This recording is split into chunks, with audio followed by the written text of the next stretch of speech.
విజయవాడ తూర్పు నియోజకవర్గం వైసీపీ అభ్యర్థి దేవినేని అవినాష్ ప్రచారంలో దూసుకుపోతున్నారు. మళ్లీ తనను గెలిపించాలని ఓటర్లను కోరుతున్న టీడీపీ ఎమ్మెల్యే గద్దె రామ్మోహన్ ప్రజలకు ఏం చేశారని దేవినేని అవినాష్ ప్రశ్నించారు. ఇన్నేళ్లలో గద్దె రామ్మోహన్ కృష్ణా రిటర్నింగ్ వాల్ ఎందుకు పూర్తి చేయలేదని నిలదీశారు. విజయవాడ తూర్పులో తనదే గెలుపంటున్న దేవినేని అవినాష్తో మా ప్రతినిధి Bhavani face to face. So why not 175 అనే నినాదంతో అయితే విస్తృతంగా వైసీపీ నేతలు ప్రచారాలు కొనసాగిస్తున్నారు. తూర్పు నియోజకవర్గంలో దేవినేని అవినాష్ అయితే ప్రచారం కొనసాగిస్తున్నారు. ఒకసారి విజువల్స్ లో కనుక గమనిస్తున్నట్లయితే ఏంటి ఆ ధీమా, వైసీపీ ఖచ్చితంగా అధికారంలోకి వస్తుందని ఏంటి ఆ ధీమా అన్న ఈ విషయంపై అయితే మనతో దేవినేని అవినాష్ గారు వారిని అడిగి తెలుసుకుందాం. సార్, 2019 సార్వత్రిక ఎన్నికల్లో క్లీన్ స్వీప్ చేసింది వైసీపీ. మరొకసారి అధికారంలోకి రాబోతున్నామనే ధీమాను కూడా వ్యక్తం చేస్తున్నారు. సో ముఖ్యంగా ఏంటి, ఎందుకు ఆ ధీమా? ఎందుకంటే ఒక పక్క ఎన్డీఏ కూటమి వైసీపీ పైన ఎన్నో విమర్శలు చేస్తుంది.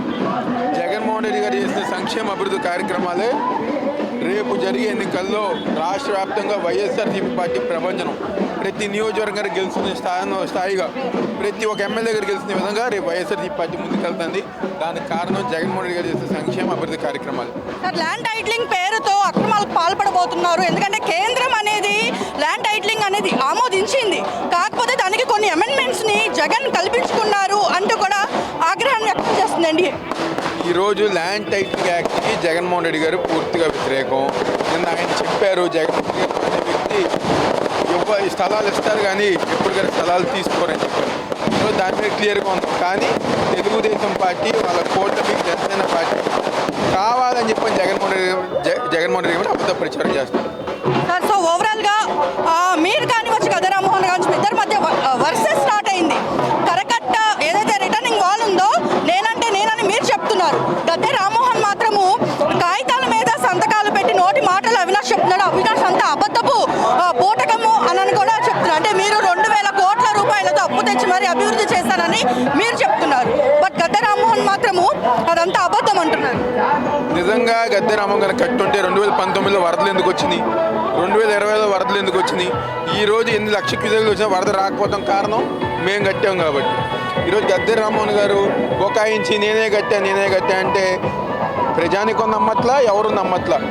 చిన్న పిల్లలు గారు చెప్తారు రిటైనింగ్ వాళ్ళు కట్టింది జగన్మోహన్ రెడ్డి గారు అని చెప్పారు. సార్, ఫైనల్ క్వశ్చన్, ఒంటరి కులాలు కాపు అలాగే బలిజ కులాలని వదిలేశారు. రిజర్వేషన్స్ గురించి మాట్లాడలే లేదు. ఎస్సీ ఎస్టీలకు 27 పథకాలను ఎత్తివేసింది వైసీపీ. నా ఎస్సీ నా బీసీ అనేటువంటి జగన్మోహన్ రెడ్డి కేవలం అన్యాయం చేశాడు, ఎస్టీలకు మోసం చేశారంటూ కూడా టీడీపీ వర్గాలు. 2014-19 తెలుగుదేశం ప్రభుత్వం పరిపాలనే ఎవరిని వెనక్కి పెట్టారో తెలుస్తుంది.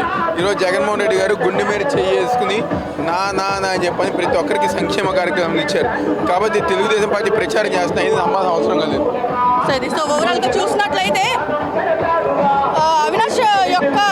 దేవినేని అవినాష్ యొక్క ప్రచారానికి మాత్రం చూసినట్లయితే విజువల్స్లో ఏ విధంగా తరలి వస్తున్నారో వీరంతా అభిమానులు అని అవినాష్ చెప్తున్నారు.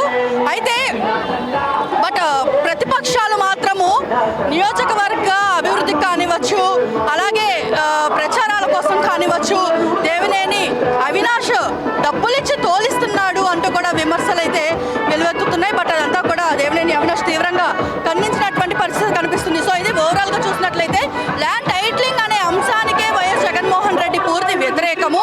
అంటే కేంద్రం అమలు చేయమన్న యాక్ట్ని అమలు చేస్తున్నాము, ఇంకా ఎన్డీఏ కూటమి ఒకటయ్యి వైసీపీని ఓడించాలి అనే టార్గెట్తోనే పూనుకుంది. కాబట్టి వై నాట్ 175 అనే యాక్ట్తో ప్రజలకు కావాల్సినటువంటి అవసరాలు ఏవైతే ఉన్నాయో అవన్నీ తీర్చే విధంగా అన్ని అంటే రిజర్వేషన్స్ కానివచ్చు, ఇదంతా కూడా నవరత్నాల ప్లస్ పేరుతో ప్రజల్లోకి ఉంటామంటూ కూడా దేవినేని అవినాష్ తెలుపుతున్నారు. వీడియో జర్నలిస్ట్ రాణితో భవానీ, సిటీ 24/7 విజయవాడ మార్చవరం నుండి.